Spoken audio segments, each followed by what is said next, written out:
5, 4, 3, 2, 1.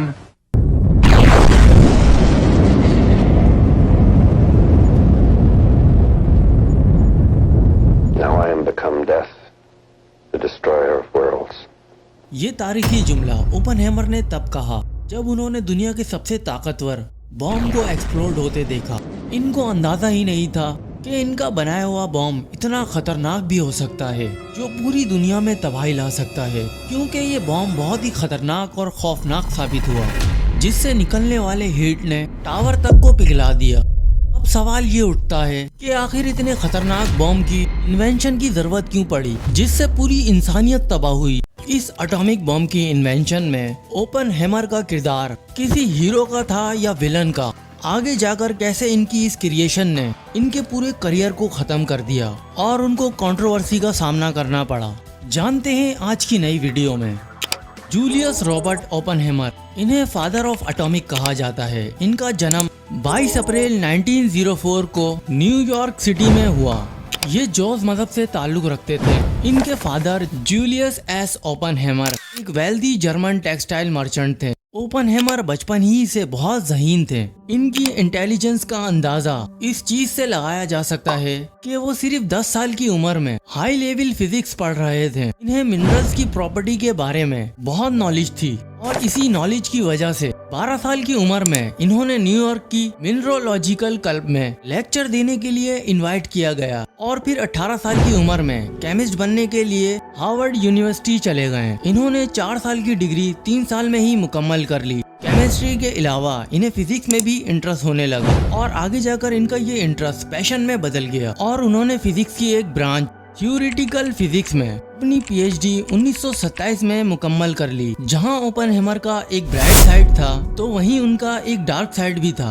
वो काफी वर्कोलिज्म थे, जिसकी वजह से वो पर्सनल लाइफ में फेलियर रहे। अपने काम में ज्यादा बिजी होने की वजह से इनकी दोस्ती और मैरिज लाइफ में काफी परेशानियां नजर आईं। कभी कभार वो अपने रिसर्च में इतना बिजी हो जाते थे कि वो अपने करीबी रिश्तों को लंबे अरसे तक नजरअंदाज कर देते थे, जिससे होने वाले प्रॉब्लम से ये अक्सर डिप्रेशन में रहते थे। ये एक चेन स्मोकर भी थे। अपनी मसरूफियात की वजह से दुनिया में क्या चल रहा इन्हें इस चीज में कोई दिलचस्पी नहीं थी। लेकिन फिर एक ऐसा वक्त आता है जब ओपनहेमर जैसा इंसान भी दुनिया में क्या चल रहा है उसमें इंटरेस्ट लेने लगता है। जब हिटलर का गोल्डन पीरियड शुरू हो रहा था और वो जर्मनी में अपनी डिक्टेटरशिप मनवा चुका था। हिटलर की डिक्टेटरशिप के दौरान जर्मनी से काफी जर्मन साइंटिस्ट मुल्क छोड़कर अमेरिका जाने लगे, जिनमें Einstein, Leo Szilard, John von Neumann, Hans Bethe, Enrico Fermi और एडवर्ड टेलर ये सारे जर्मन जॉस थे जो हिटलर के जॉस पर जुल्म की वजह से जर्मनी छोड़ने पर मजबूर हो गए थे। ओपनहेमर का इंटरेस्ट इस पॉलिटिकल सिचुएशन में इसलिए बढ़ा क्योंकि वो खुद भी एक जर्मन जॉस थे। इस दौरान आइंस्टाइन और लियो सिजलार्ड ने अमेरिकन प्रेसिडेंट फ्रैंकलिन डी रोज़वेल्ट को खत लिखा। इन दोनों ने अलर्ट किया कि हिटलर न्यूक्लियर बॉम्ब बनाने जा रहा है जिसमें बहुत तबाही हो सकती है और अमेरिका भी अफेक्ट हो सकता है। इस लेटर के बाद अमेरिकन प्रेसिडेंट ने फौरन एक्शन लिया और यूएस मिलिट्री और यूएस साइंटिस्ट की एक टीम बनाई गई जिन्हें न्यूक्लियर बॉम्ब पर रिसर्च करने का ऑर्डर दिया। इस प्रोजेक्ट का नाम मैनहट्टन रखा गया। ये प्रोजेक्ट इतना सीक्रेट था कि इस प्रोजेक्ट पर काम करने के लिए न्यू मैक्सिको में एक पूरा शहर बनाया गया जिसका नाम लॉस अलामोस का नाम दिया गया। इसे दी सीक्रेट सिटी भी कहा जाता है क्योंकि ये पूरा शहर इसी प्रोजेक्ट पर काम करने के लिए बनाया गया था। इस प्रोजेक्ट में तकरीबन 1,29,000 के करीब मेंबर थे, जिसमें से 84,500 कंस्ट्रक्शन वर्कर थे और 40,500 ऑपरेटिंग एम्प्लॉयज थे। इस प्रोजेक्ट का बजट 1.2 बिलियन यूएस डॉलर था। इस प्रोजेक्ट में काफी बड़े बड़े साइंटिस्ट शामिल थे। तकरीबन 500 के करीब साइंटिस्ट इस प्रोजेक्ट का हिस्सा बने थे, जिनमें से कुछ के नाम हाईलाइटेड हैं। एनरिक फेर्मी, रिचर्ड फेमैन, इन सब का काम बस यही था कि एटॉमिक बॉम्ब पर रिसर्च की जाए और किसी को कोई खबर ना हो। अमेरिकन गवर्नमेंट ने सारे साइंटिस्ट को वार्न किया कि इस प्रोजेक्ट के हवाले से आइंस्टाइन को कुछ ना बताया जाए, क्योंकि आइंस्टाइन काफी लेफ्ट विंग थे जो सिर्फ इस बात पर बिलीव रखते थे कि प्रोग्रेस सिर्फ इंसानी खिदमत के लिए की जाए।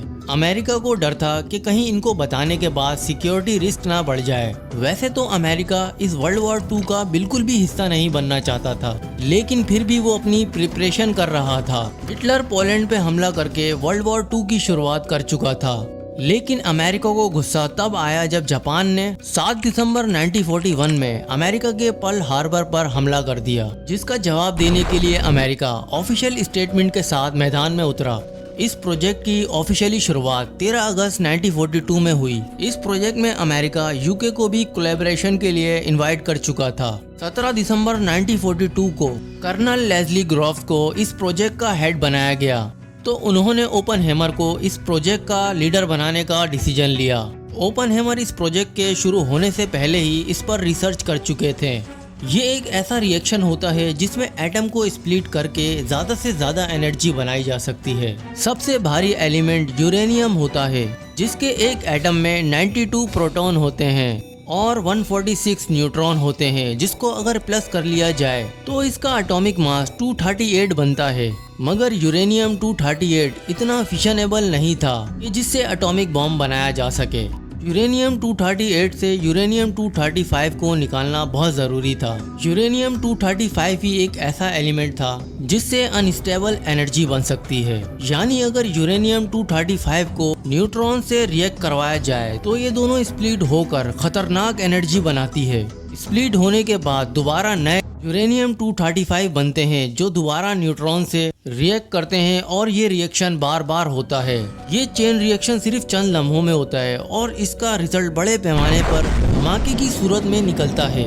मगर मसला ये था, यूरेनियम नेचर में एक लिमिटेड मिकदार में होता है, इसीलिए ये प्रोसेस होना काफी मुश्किल था, जिसकी वजह से साइंटिस्ट ने यूरेनियम को मजीद ताकतवर बनाने के लिए यूरेनियम को हाइड्रोजन से रिएक्ट करवाया, जिससे प्लूटोनियम निकला जो यूरेनियम से भी कई गुना फिशनेबल है। यानी इससे एटॉमिक बॉम्ब बन सकता है और कई गुना ज्यादा तेज धमाका हो सकता है। 16 जुलाई 1945 के दिन एटॉमिक बॉम्ब बन चुका था, जिसे टेस्ट करने के लिए न्यू मैक्सिको के रेगिस्तान का इंतखाब किया गया। जब ये एटॉमिक बॉम्ब डेटोनेट हुआ तो इसकी तबाही और शिद्दत देखकर ओपनहेमर समेत सारे साइंटिस्ट हैरान रह गए। ये बॉम्ब इतना खतरनाक और खौफनाक साबित हुआ कि इससे निकलने वाले हीट ने टावर तक को पिघला दिया। ओपनहेमर को इस बात का अंदाजा ही नहीं था कि ये बॉम्ब इतना खतरनाक भी हो सकता है। जितना उन्होंने सोचा था उससे कई गुना ज्यादा ताकतवर बॉम्ब बन चुका था। इस बॉम्ब की तबाही देखकर ओपनहेमर के मुंह से एक तारीखी जुमला निकला, Now I am become death, the destroyer of worlds. इस टेस्ट के तकरीबन 3 हफ्ते बाद ही 6 अगस्त 1945 को अमेरिका ने ये बॉम्ब जापान के शहर हिरोशिमा पर गिरा दिया। हिरोशिमा इस तबाही से गुजर ही रहा था कि 3 दिन बाद 9 अगस्त 1945 को दूसरा बॉम्ब नागासाकी पर गिरा दिया। इस बॉम्ब को फेंकने के बाद 1,40,000 के करीब लोग मर गए, जबकि 74,000 नागासाकी में मारे गए और जो सर्वाइवर थे वो लोग कैंसर, लुकमिया जैसी बीमारियों में मुब्तला हो गए थे। जापान ने इस हमले के बाद अमेरिका से माफ़ी मांग ली और वर्ल्ड वॉर 2 ख़त्म हो गई। हिरोशिमा पर बॉम्ब गिराने के बाद बॉम्ब की सक्सेस से ओपनहेमर काफ़ी खुश थे और इनकी ख्वाहिश थी कि काश ये बॉम्ब हिटलर के खिलाफ इस्तेमाल होता। मगर ये खुशी तब ख़त्म हुई जब दूसरा बॉम्ब नागासाकी पर गिराया गया। वो इस न्यूज़ से परेशान हो गए और 17 अगस्त 1945 को वाशिंगटन डीसी में सेक्रेटरी ऑफ वॉर से मिलने गए और इनको अपना लिखा हुआ खत दिया, जिसमें साफ साफ लिखा हुआ था कि इस न्यूक्लियर वार को यहीं रोक दिया जाए। हिरोशिमा पर गिराए गए बॉम्ब को ज़रूरी समझते थे, मगर जब नागासाकी पर गिराया गया तो वो डर गए कि इस टेक्नोलॉजी से आने वाले वक्त में किस तरह तबाही हो सकती है। इसे किसी भी शैतानी मकसद के लिए इस्तेमाल किया जा सकता है और उन्हें ये सोचकर रिग्रेट होने लगा। इस वक्त अमेरिका के प्रेसिडेंट हेनरी ट्रूमैन बन चुके थे, जबकि फ्रैंकलिन डी की डेथ एटॉमिक बॉम्ब बनाने से पहले ही हो चुकी थी। ओपनहेमर ने अपने रिग्रेट की वजह से हेनरी ट्रूमैन से कहा, I have blood on my hand. ये सुनकर अमेरिकन प्रेसिडेंट गुस्से में आ गए। उन्होंने ओपनहेमर से कहा, तुम्हारे हाथों में इतना भी खून नहीं लगा जितना मेरे हाथों में लगा। उन्होंने ओपनहेमर को क्राई बेबी साइंटिस्ट का टाइटल दिया और अपनी सेक्रेटरी को ऑर्डर दिया, मैं इसे दोबारा अपने ऑफिस में नहीं देखना चाहता। उन्होंने इनडायरेक्टली ओपनहेमर को अपने ऑफिस से निकलने का ऑर्डर दिया। ओपनहेमर की जब यहाँ बात नहीं बनी तो वो एटॉमिक एनर्जी यूएस कमीशन के साथ काम करने लगे ताकि इस तरह के न्यूक्लियर अटैक को रोका जा सके। 1949 को प्रेसिडेंट हेनरी जब कमीशन के पास गए कि एक हाइड्रोजन बॉम्ब बनाया जाए तो ओपनहेमर ने साफ इनकार कर दिया, मगर इसके इनकार का कोई फायदा नहीं हुआ क्योंकि 1 नवंबर 1952 तक अमेरिका ने एडवर्ड टेलर, स्टैनिस्लो एम उलाम इन दोनों की मदद से हाइड्रोजन बॉम्ब बना लिया था। आज एडवर्ड टेलर को फादर ऑफ हाइड्रोजन बॉम्ब के नाम से याद किया जाता है। ओपनहेमर के इख्तिलाफ की वजह से ओपनहेमर को गवर्नमेंट ने इनकी जॉब से फायर कर दिया। उन्होंने अपनी बाकी की जिंदगी एकेडमीज में लेक्चर देकर गुजारी। उन पर इस बात का इल्ज़ाम भी था कि वो किसी कम्युनिटीज पार्टी के एजेंट हैं, मगर कोई सबूत न मिलने के बावजूद भी कोर्ट में इनके खिलाफ फैसला आया और इनके प्रोजेक्ट और सिक्योरिटी क्लियरेंस खत्म कर दिए गए। ओपनहेमर अपनी जिंदगी में 3 बार नोबेल प्राइज के लिए नॉमिनेट हुए, मगर एक भी प्राइज नहीं जीत पाए। 18 फरवरी 1967 में कैंसर की बीमारी की वजह से मर गए।